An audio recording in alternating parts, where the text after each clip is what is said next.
seem a little defensive. Well, it's been a long day. Aujourd'hui sort Captain America Civil War des frères Russo, une sorte de buffet à volonté pour tout geek fan de comics. On en a profité pour aller interroger 2 comédiens et un réalisateur pour leur demander quelques précisions pas piquées des hannetons. Avec une moustache. In the comics, the crossover Civil War, I mean, there is probably 100 of superheroes fighting each other and a lot of death. This movie is like 12. So my question is, what the fuck? Why the difference? Yeah. Look, ultimately, that's our job as storytellers, as filmmakers, is to give you an experience in the movies that you haven't already had in the books. Like my brother and I always say, we don't want to just see what happened in the books. We want to be told a new story. I've never heard that. This is the first time I've heard about it. People are upset about that? They wanted more characters fighting or less characters fighting? More, much more, yeah. I think there will be much more eventually. I think the next comic, the next ones, there's supposed to be 65 characters in the movie or something. Yeah. I think that's too many. I think that's 60 too many characters, personally. On to Russo! Hey, everyone. The ones playing superheroes in the Marvel, Netflix series, I mean, they weren't begging you to be in your movie? I don't know about that. I mean, look, one of the great thrills about what's happening in the Marvel Cinematic Universe is that you have interconnected storytelling going on in a way that you've never seen before in cinema.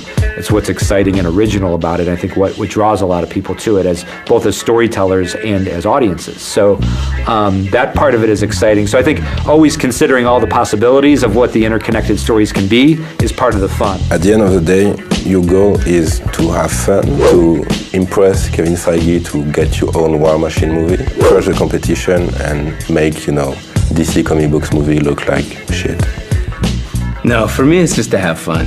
I think there's room for other movies, and I don't think I have to impress Kevin Feige. I mean, if they put us in, they put us in. If they don't, they don't. This is something that started for me almost 10 years ago now. I think that maybe that is one reason why we're so suited to the Marvel movies, is that we do understand serialized storytelling from our years of work in television. We love serialized storytelling. We think the one advantage that TV has over film is because you can stay with a character for a longer period of time, over many seasons or many years, is you get to explore a character in a more deep level, a more sensitive level over that much time. Terrence Howard keeps sending you death threat later. Yeah, sure. Always. Terrence and I have never had a problem. Never had a problem. I cast him in Crash. He's my boy. I saw him the day after this whole thing happened, and we're cool. We've always been cool. Would you say that the double community episode, Paintball War, was also a training for maybe Infinity War? It certainly was in many ways a training ground, in the sense that, like, with Community, we were always playing with genre conventions. In that movie, we very much those episodes, we very much got into like the action movie genre. So I think in many ways that was the transition from our comedy work to our action work were those episodes. So yes. I asked the same thing to Anthony Mackie, and he said, "Oh, you got to bet on the team with a black man." And I would say, yeah, but there's you and also Don Cheadle. And he was like, yeah, it doesn't count because you don't see his face. Yeah, that sounds like something Anthony would say. But did you also then ask Anthony to count to 10? You can't do it. So I think you better be on Team Iron Man. Bon, c'est pas tout ça, mais il était temps de faire le point sur la question que tout le monde se pose. Hungry? Basically, your character is gonna be the very lucky one who's finally gonna maybe have sex with Captain America. Is that a lot of pressure? No, well, there's no sex. That was thought about, but there's no sex.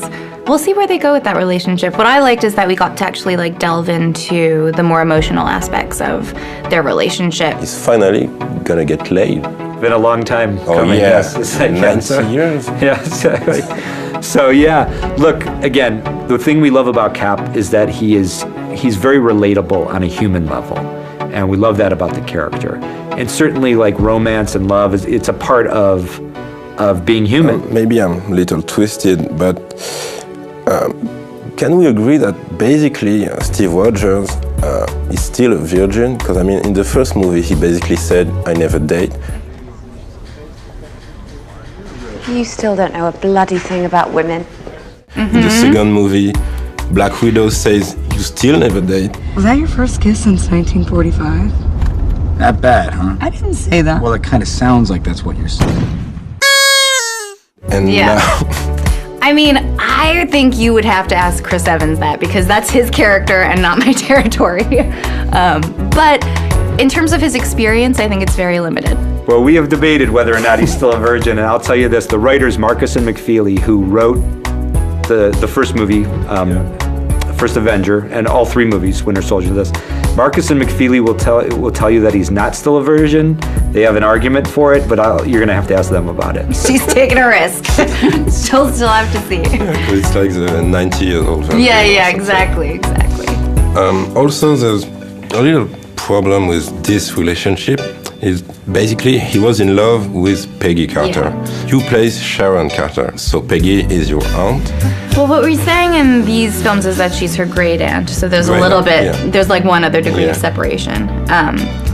And I know there are a lot of people who are uncomfortable with it, but I mean, that's how it was in the comic books, and also, I think it actually, in a weird way, deepens their relationship because they both had a tremendous amount of respect for Peggy and love for Peggy. Isn't that a little bit incestuous? Because he was... I know, there's a big dialogue about that. I personally didn't see it that way because it was a different time and it was a different relationship, but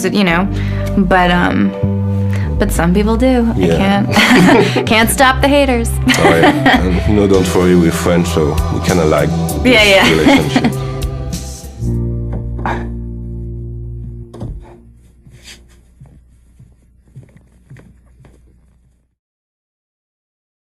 Would you say Iron Man versus Captain America is like Biggie versus Tupac? What's that?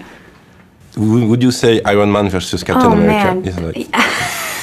I don't think it gets that dark. You know what I mean? You know what I mean? I hope it doesn't.